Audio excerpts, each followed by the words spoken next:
Sejak Desember 2025 kemarin, itu telah terjadi demo besar-besaran di 31 provinsi di Iran oleh warga-warga yang meneriakan slogan anti pemerintah.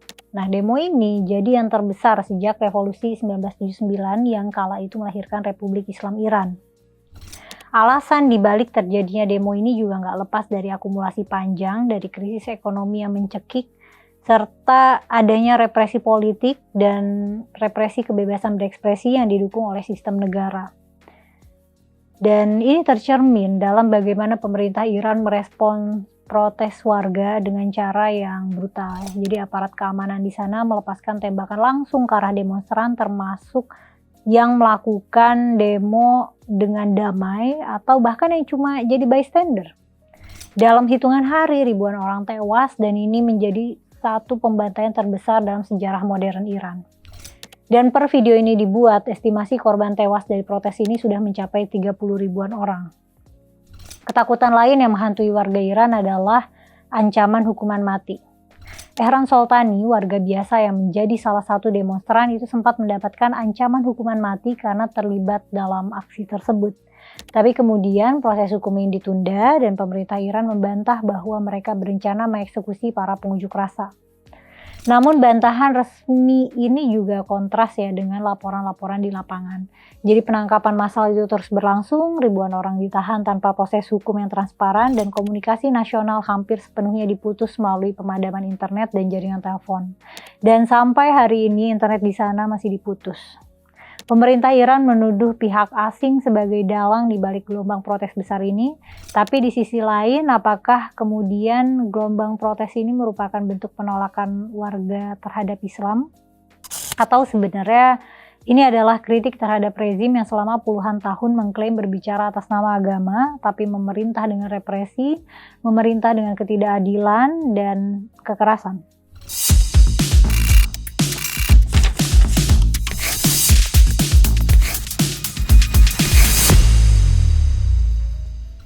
Gelombang protes dimulai ketika para pedagang di Grand Bazar Teheran menutup toko-tokonya dan turun ke jalan. Penyebabnya gara-gara nilai mata uang Iran yang anjlok ke titik terendah sepanjang sejarah, yakni lebih dari 1,4 juta real untuk rial Iran ya, untuk $1 US.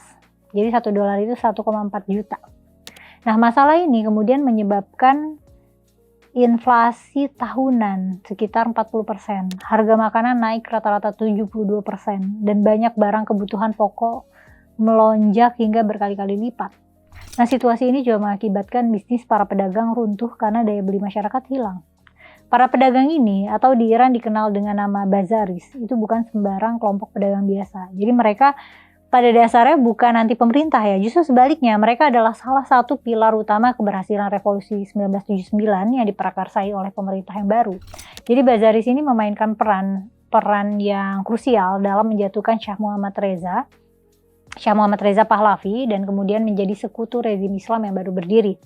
Jadi selama dekade-dekade awal Republik Islam, bazaris itu memperoleh keuntungan ekonomi dan perlindungan politik untuk ditukar dengan loyalitas mereka.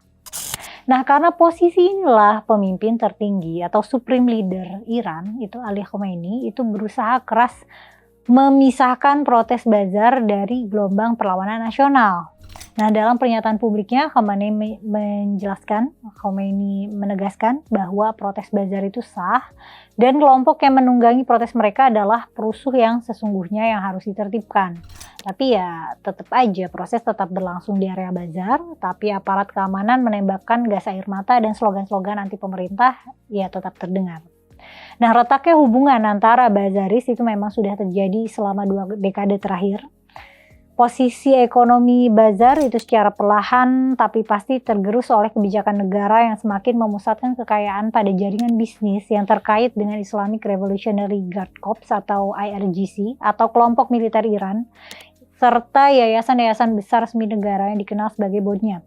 Jadi dengan dukungan langsung dari pemimpin tertinggi dan kabinet yang didominasi figur militer, IRGC menjelma menjadi kekuatan ekonomi raksasa yang menguasai sektor infrastruktur, energi, perbankan, hingga perdagangan internasional. Nah, terus sedikit tentang pemimpin tertinggi ini ya. Jadi dia adalah pemimpin politik dan agama. tertinggi di Iran dan posisinya di atas presiden. Saat ini itu ya adalah Masoud Pezeshkian. Nah, bagi Bazaris kebijakan ini destruktif karena mereka tidak jadi hanya kalah saing dengan konglomerat IRGC yang memiliki akses lebih ke modal, akses ke pelabuhan, bandara, dan jalur penyelundupan di tengah posisi Iran yang mendapatkan sanksi ekonomi global ya. Tapi juga kehilangan perlindungan politik yang dulu menjadi jaminan stabilitas mereka. Nah, ketika Iran dikucilkan dari sistem perbankan global dan SWIFT, IRGC itu justru memperluas dominasinya melalui mekanisme penghindaran sanksi, sementara pedagang bazar tersingkir dari rantai distribusi utama.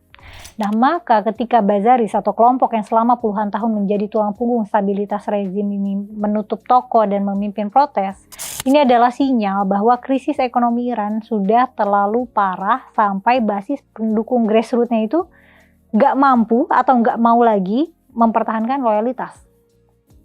Masalah di Iran juga bukan hanya soal ekonomi ya, tapi juga sistem kekuasaan yang mengontrol kehidupan warga secara total. Selama bertahun-tahun Republik Islam Iran mempertahankan legitimasinya bukan hanya melalui institusi negara dan aparat keamanan, tapi juga melalui pengawasan moral yang ketat atas tubuh, perilaku, dan identitas warganya, terutama perempuan. Mereka literally punya polisi moral yang mengatur bagaimana perempuan harus berpakaian, namanya Gash Irshad, dan film segala jenis karya seni juga disensor. Dan kita harus mengingat juga pada September 2022 ketika Mahsa Amini, perempuan berusia 22 tahun, yang meninggal dunia setelah ditangkap oleh polisi moral di Teheran karena dianggap nggak pakai jilbab dengan benar gitu, poninya masih keluar-keluar. Dia cuma lagi jalan-jalan aja sama keluarganya di stasiun metro di Teheran, tapi malah ditangkap dan dibawa ke tempat reedukasi supaya paham bagaimana cara berpakaian yang benar. Terus dia kolaps di tempat dan kemudian meninggal. Otoritas di sana mengklaim bahwa Mahsa Amini meninggal karena penyakit bawaan, tapi keluarga yakin dia mengalami kekerasan gitu. Dia dipukuli sampai mati. Warga Iran begitu marah atas peristiwa ini dan mereka melakukan aksi protes selama berbulan-bulan. Nah, dari tragedi ini muncul slogan Women Life Freedom yang bukan hanya menuntut kebebasan perempuan tapi juga memprotes soal isu kebebasan di ruang personal, di ruang sosial, di internet, dan juga pers yang dibatasi ya. Serta krisis ekonomi juga kan semakin mencekik juga. Nah, sepak terjang represivitas pemerintah Iran itu juga sudah ada sejak gelombang-gelombang protes sebelum-sebelumnya. Misalnya pada tahun 99 itu pernah ada surat kabar pendukung reformasi politik yang dilarang pemerintah Iran.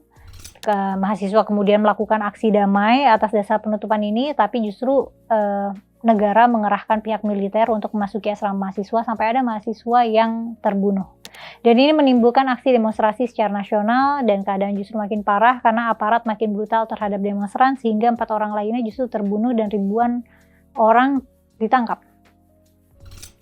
1 dekade kemudian, pada tahun 2009, Iran kembali diguncang oleh demonstrasi besar yang dikenal sebagai Green Movement. Jadi protes ini dipicu oleh pemilihan presiden yang sangat kontroversial ketika kemenangan Mahmud Ahmadinejad itu dipertanyakan oleh jutaan warga yang menuding terjadinya kecurangan sistematis. Jutaan orang turun ke jalan tapi pemerintah menolak tuntutan pemilu ulang dan malah memperketat sensor dan melancarkan penindasan besar-besaran.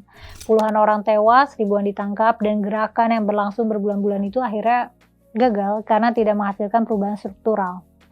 10 tahun setelahnya, pada November 2019 muncul kenaikan harga bahan bakar secara tiba-tiba yang memicu protes di lebih dari 20 kota. Demonstrasi yang bermula dari tuntutan ekonomi dengan cepat berubah menjadi seruan anti-rezim dan tuntutan untuk menggulingkan pemimpin tertinggi Ali Khamenei. Negara merespon dengan cara yang konsisten ya, consistently represif gitu, seperti memadamkan internet memadamkan internet nasional gitu dan kekerasan yang ekstrim.